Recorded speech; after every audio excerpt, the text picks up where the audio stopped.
নাস্তাটা বানানোর সময় রীতিমতো আমি অবাক হয়ে গেছি। বিশ্বাস করুন, এটা এতই মজার আর এত কম সময়ে এটা রেডি হয়ে যায় যে এটা বানানোর সময় আমি একদম পুরোই অবাক হয়ে গেছি। দেখুন এটা কত নরম হয়েছে, দেখে কত টেস্টি মনে হচ্ছে। তো চলুন ভিডিওটা স্টার্ট করা যাক। প্রথমে আমি নিয়েছি এখানে 3টে সিদ্ধ আলু নিয়েছি। এটাকে খুব ভালোভাবে আমি ম্যাশ করে নেব। এটাকে আমাদের খুব ভালোভাবে ম্যাশ করে নিতে হবে। এটা আমার ম্যাশ করা হয়ে গেছে। এখন দিয়ে দিচ্ছি সামান্য একটু লবণ, ধনেপাতা কুচি দিচ্ছি, তারপর দিয়ে দিচ্ছি 2টো কাঁচা লঙ্কা কুচি। ঝালটা অবশ্যই আপনারা আপনাদের পরিমাণ মতো ইউজ করবেন। আর দিয়ে দিচ্ছি 3 চামচ কর্নফ্লোর। এখানে আমি 3টা আলু ইউজ করেছি, সেজন্য 3 চামচ কর্নফ্লোর দিচ্ছি। এটাকে দেওয়ার পরে আমি হাত দিয়ে ভালোভাবে মিশিয়ে নিচ্ছি। এটা মেশানোর সময় একটু আঠালো লাগলে কিছুক্ষণ পরে এটা আপনি সেট হয়ে যায়। এখন আমি হাতে একটু সরষের তেল লাগিয়ে নিয়ে একটু করে এটাকে লেচি কেটে নিচ্ছি। দেখুন এইভাবে গোল করে নিচ্ছি। তারপরে এটার একটা আমি শেপ দিয়ে দিচ্ছি। আপনারা নিজের পছন্দ মতো শেপ দিতে পারেন।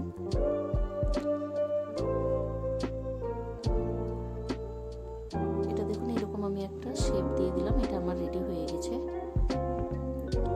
আরেকটা করে দেখাচ্ছি আমি আপনাদেরকে। সামান্য একটু নিয়ে আমি আবার হাতে হালকা হাতে এটাকে ভালোভাবে চেপে চেপে শেপ দিয়ে দিচ্ছি। এটা বানাতে খুব বেশিক্ষণ লাগে না, খুব অল্প সময়ের। সয়াবিন তেল গরম হয়ে গেছে। এখন দিয়ে দিচ্ছি নাস্তাগুলোকে। এগুলোকে আমি সম্পূর্ণ দিয়ে কিছুক্ষণ অপেক্ষা করব, 1 মিনিটের পরে। দেখুন দেওয়ার পরে কিন্তু নাড়াচাড়া করা যাবে না, 1 মিনিট দিয়ে রেখে দিবেন। নিচ থেকে দেখবেন যে এটা অটোমেটিকলি উঠে আসছে, তখনই এটাকে উল্টাতে যাবেন। এখন 1 মিনিট হয়ে গেছে। এখন দেখতেই পাচ্ছেন কত সুন্দর এটা আমার ফুলে গেছে। এটা ফুলে ফুলে উঠে আসছে। একটা সাইড লাল হয়ে গেছে, আমি উল্টে দিচ্ছি। আর একটা সাইড খুব ভালোভাবে ভেজে নিচ্ছি। দেখতেই পাচ্ছেন এটা আমার কত সুন্দর লাল লাল করে ভাজা হয়ে গেছে আর কত দারুণভাবে ফুলে গেছে। এখন আমি এটাকে তুলে নিচ্ছি। এটা আমার রেডি হয়ে গেছে। দুটো সাইড আমি খুব ভালোভাবে লাল লাল করে ভেজে নিয়েছি। এখন আমি এটাকে তুলে নিচ্ছি। কালারটা মাশাআল্লাহ অনেক অনেক সুন্দর এসেছে। বাকিগুলোকে আবার আমি ভেজে নিচ্ছি। সেই একই রকম এইগুলোকে আমি এখন ভেজে নিব লাল লাল করে। আমার সবগুলো ভাজা হয়ে গেছে, আমি এখন তুলে নিয়েছি। এখন উপর দিক থেকে দিয়ে দিচ্ছি প্যারি প্যারি মশলা। এটা সামান্য দেওয়ার পরে আমি মিশিয়ে নিলেই রেডি হয়ে গেল আমাদের নাস্তা। তো দেখলেন কত ইজিলি এটা রেডি হয়ে যাচ্ছে, কোনো ঝামেলা ছাড়াই।